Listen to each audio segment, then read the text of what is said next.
Hello everybody, this is Divya here, and today we're going to discuss on the dietary habits which can give rise to obesity. People trying different kind of diet plans. The people are giving intensity of workouts, but still they want to come down with their weight. Weight loss is still on, but sometimes they don't reach their weight loss. There is something, a hindering factor which occurs, which can be because of their dietary habits. Unknowingly their habits would be in such a way that they try to change it, but unknowingly that has been a habitual thing, so which you have to put a limelight on. So there are certain dietary habits which has to be taken care, which will definitely give you a result if you are trying over a weight loss thing as well. So we're going to discuss what are the dietary habits which can inhibit your weight loss thing and can lead to obesity.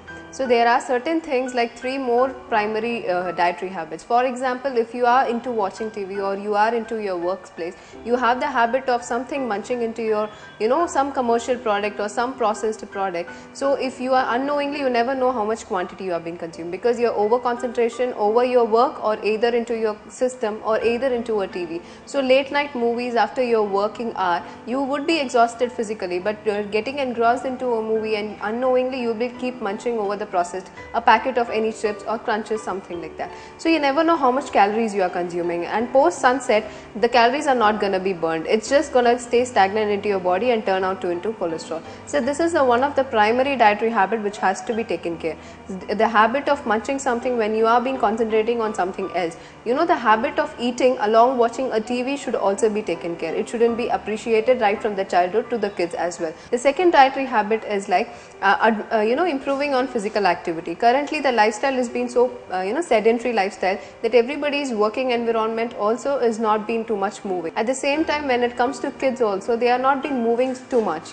They stay in the school and they get back from the school and they stay along with their some gaming equipment. So that should be avoided. Encouraging physical activity should be encouraged, and at that same time the exhaustion and the feel of hunger and the appetite should be sensed every time. It shouldn't be that for time's sake. The natural symptoms of appetite or the symptoms of hunger should be appreciated from the childhood. So whenever the kids are being reporting of hunger, are being reporting of appetite, that's when the normal symptom of the whole system is occurring.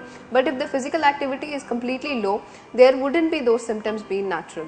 They will be just dumping their food into their body and they wouldn't be aware of what they're consuming as well. And one more dietary habit which can lead to obesity is like not dedicating enough time to your food habits, like 3 traditional meals or in between snacking. So you are just being engaged with some other work and not concentrating on your 3 traditional meals. If you have been either writing a report or either been doing something over your phone, so just engage yourself with some other activity is not appreciated. At the same time, stocking too many processed or stocking too many commercial products into your fridge will always make your hand to lead into those products. So always try to avoid those things. So if you have been taking care of all this and try to do your workout regularly and following a good diet regimen, definitely you're going to hit your target weight.